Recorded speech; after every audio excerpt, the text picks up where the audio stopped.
하세요. 27살 여자입니다. 저에게는 1년 사귄 2살 연상의 남자친구가 있었고 올해 가을에 결혼을 앞두고 있었습니다. 하지만 무개념 신우 때문에 아무래도 결혼이 아니라 파혼하게 되었네요. 저희 부모님은 서울 중심 상권에서 제법 큰 규모의 중식당을 하고 계십니다. 조부모님께서 하시던 식당을 물려받아 2대째 운영을 하고 있어요. 덕분에 매스컴도 몇 번 탔기에 장사가 잘 되는 편입니다. 그리고 저는 부모님께 충분한 경제적 지원을 받아 어려서부터 큰 어려움 없이 잘할 수 있었습니다. 서울에서 중위권 대학을 나와 취업하기가 쉽지 않더라고요. 그래서 1년간 공무원 시험 준비를 했고 9급 공무원이 되었습니다. 안정적인 직장이었기에 부모님은 매우 좋아하셨지만 제가 원하는 길이 아니더라고요. 곰곰이 생각해보니 저 역시 부모님처럼 제 가게를 가지고 싶었습니다. 부모님께 이 생각을 말씀드리니 무조건 안 된다고 하셨어요.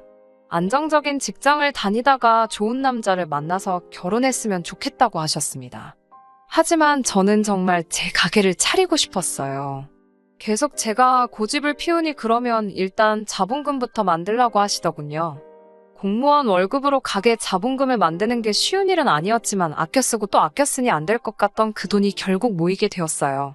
한 2년 정도 지났을 무렵 부모님이 제 진심을 알아주셨고 투자 형태로 제가 가게를 열 수 있도록 도와주셨어요. 당시 동네에 제가 자주 가던 화장품 가게가 있었는데 마침 가게 주인이 해외로 이민을 간다고 했고 덕분에 제가 그 가게를 시세보다 저렴하게 인수할 수 있었어요. 그리고 그러는 와중 저에게도 남자친구가 생겼습니다. 남자친구에게는 8살 많은 누나가 있었어요.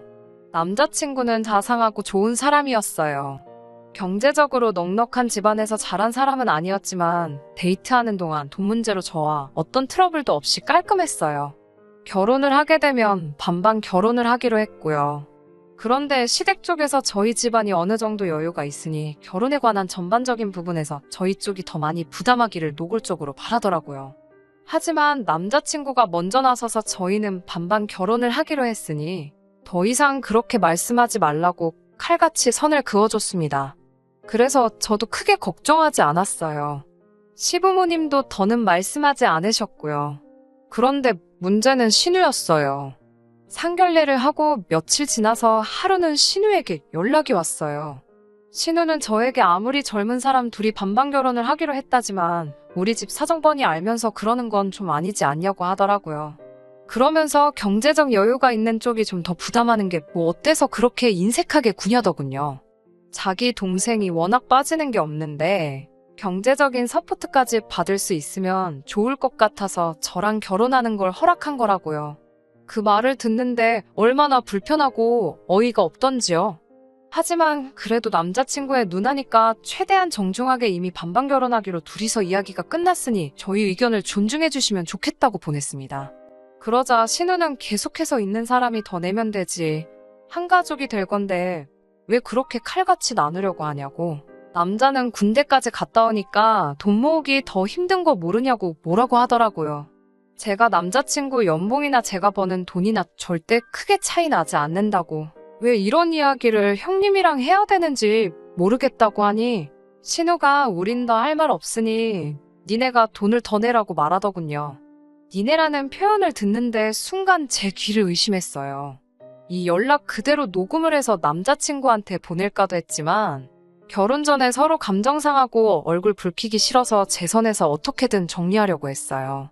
주변 친구들도 결혼 전부터 신우한테 밉보이면 답 없다고 그냥 돈 좀 더 쓰고 털어버리라고 하더라고요.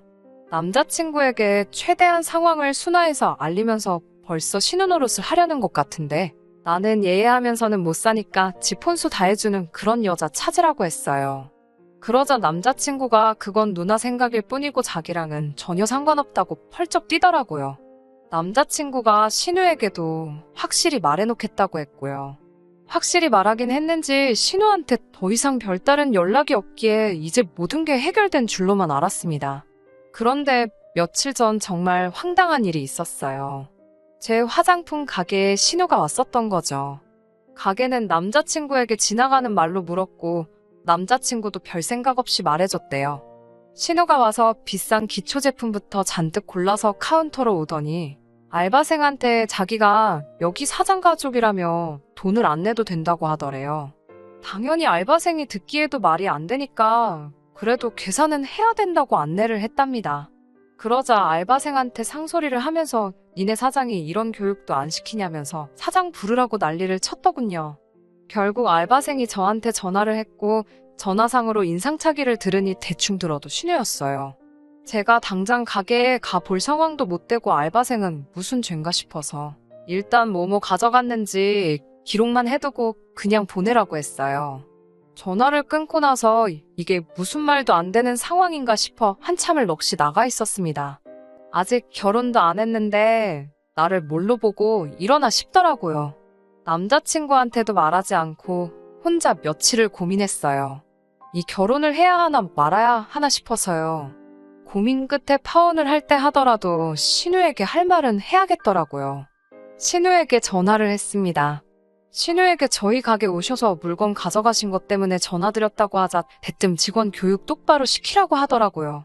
자기가 그렇지 않아도 너무 기분이 나빴다면서 연락하려던 참이었대요. 어떻게 자기를 거기에 10분도 넘게 서 있게 할 수 있냐면서요. 황당했지만 그게 요점이 아니었기 때문에 신우에게 직원은 잘못한 거 없다고 딱 잘라 말했습니다. 그러면서 제가 신우가 가져간 물건들은 일단은 제 돈으로 채워 넣었고 제가 계좌번호 보내드릴 테니까 거기로 돈 보내주시면 된다고 했어요. 그러자 신우가 황당하다는 듯이 아니 가족끼리 필요한 게 있으면 서로 주고받고 하는 거지 무슨 소리를 하는 거냐고 하더군요. 저도 이 가게 부모님이 투자해 주신 거고 저도 사장으로서 가게 매출에 신경 써야 하는 거라고 저 이거 취미로 하는 거 아니에요. 자선사업도 아니고요라고 맞받아쳤습니다. 그리고 신우 말대로 우리가 가족이면 서로 더 팔아줘야 하는 거 아니냐고 따졌어요. 그러자 신우가 진짜 그깟 화장품 몇 개로 째째하게 군다면서 그렇게 돈돈돈 하면서 살지 말라고 했습니다. 시집 오면 자기가 하나부터 열까지 다 가르쳐야겠다며 걱정이라고 덧붙이면서요. 저도 결국 저 땅 파서 장사하는 거 아니라고 화장품 사러 오시는 거 아니면 아이 쇼핑이라도 오지 마시라고 했어요. 형님한테 안 팔아도 제가 먹고 사는데 지장 없다고요.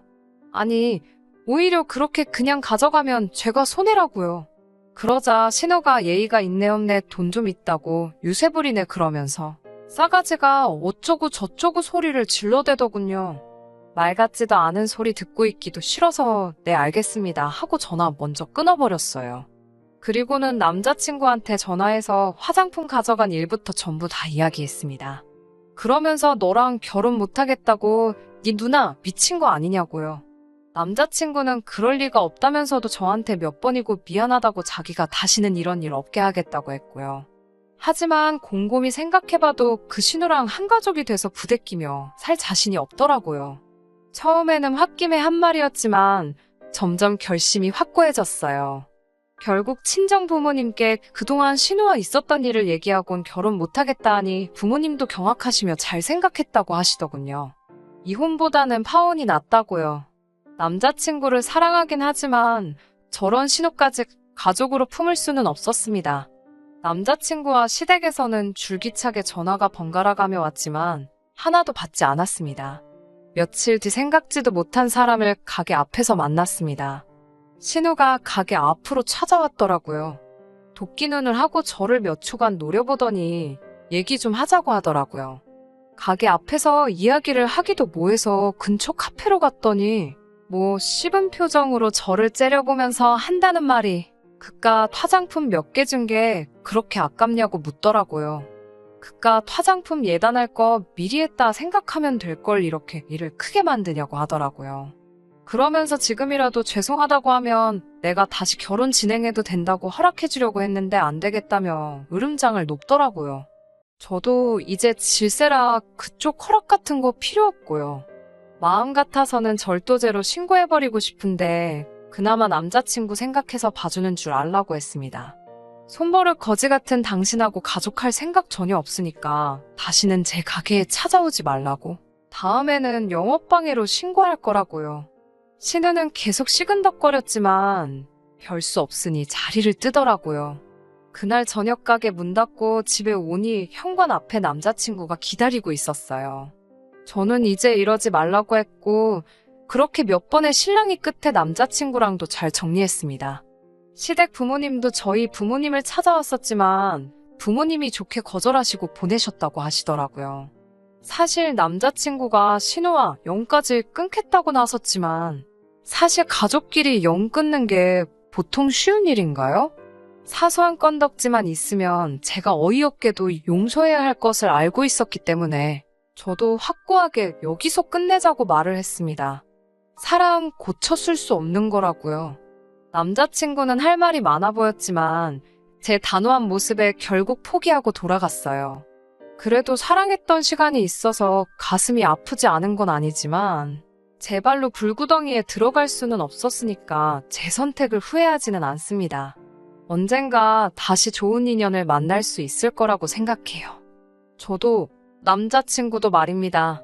신우도 이번 일을 계기로 남자친구가 다음에 만날 여자한테는 자기가 신우가 되었다고 무슨 그게 벼슬인 것 마냥 갑질 같은 거 하지 않았으면 좋겠네요. 그러면 이만 이렇게 사연을 마무리하도록 하겠습니다.